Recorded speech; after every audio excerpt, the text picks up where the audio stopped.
The Eagles are facing their very first test, their true test, this weekend against the Pittsburgh Steelers, and what that means and what that entails. We all know who the Pittsburgh Steelers are. They're one of the better defenses and one of the most well-coached teams in all of football. We know who they are. They thrive off the defense, and they're going to be going after the quarterback, going after the ball. That's who they are. So I'm looking ahead of this game. And all I'm going to say right now is that Doug Peterson, you got to be creative. You got to be unpredictable, okay? You cannot be doing the same old things. You got to move Carson Wentz around. Don't let him stand in the pocket for too long. You need to be smart with him. You need to keep a run game going. Miles Sanders, Boston Scott, whoever's going to be back there, Corey Clement, anybody. They got to be on their A game, and you got to be trusting them to make those big plays and run down their throats. Be smart.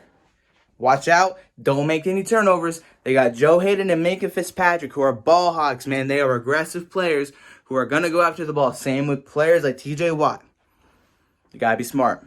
You got to be smart. And defensively, you just got to do your job, okay? Nothing about this Pittsburgh Steelers team on offense wows me, outside of Juju Smith-Schuster, who makes a couple of good plays here and there. But I look at this game moving forward on Sunday at 1 o'clock in Pittsburgh with a couple of fans, now that they are opening the stadiums for a handful of fans.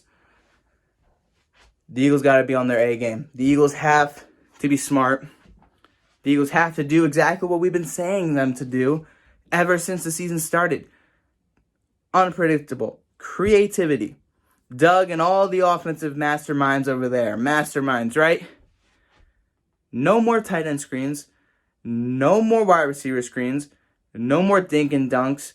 Just nothing that we know majority of the time will hurt this offense. That will slow down a drive. We see what works and we see what doesn't.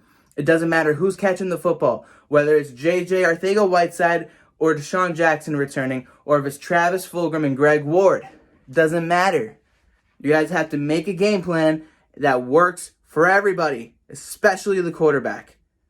If he has to improvise, let him improvise. The players need to get open. The offensive line needs to be on top of their shit. Jordan Mailata, Matt Pryor, Nate Herbig, all those guys that are going to be filling in for people like Brandon Brooks, Jason Peters, and maybe even Lane Johnson, since he's going to be rotating in and out due to his ankle injury. They got to be in there on top of their game. They got to come out there with heart. And that's what I saw against the 49ers. And that's what gave me a little bit of a spark on Sunday night. Even though I was looking through a majority of that game thinking to myself, yeah, this is kind of like a joke. What I saw from this team, especially new guys like Alex Singleton stepping in for injured players, I saw a lot of heart. I saw a team that wanted to win.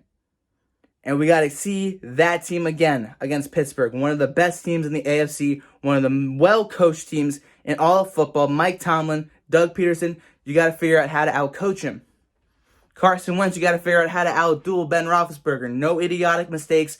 No overthrowing passes. And if you do miss on a pass, that's okay. No turnovers.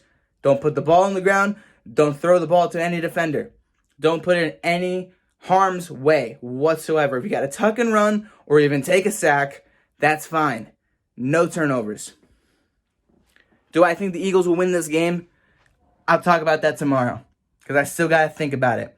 But right now, the Eagles, this is your test. First of many this year. Because in this NFC least, it's between you and Dallas and somehow the Washington football team with Kyle Allen starting at quarterback now. May the best team win in the NFC least.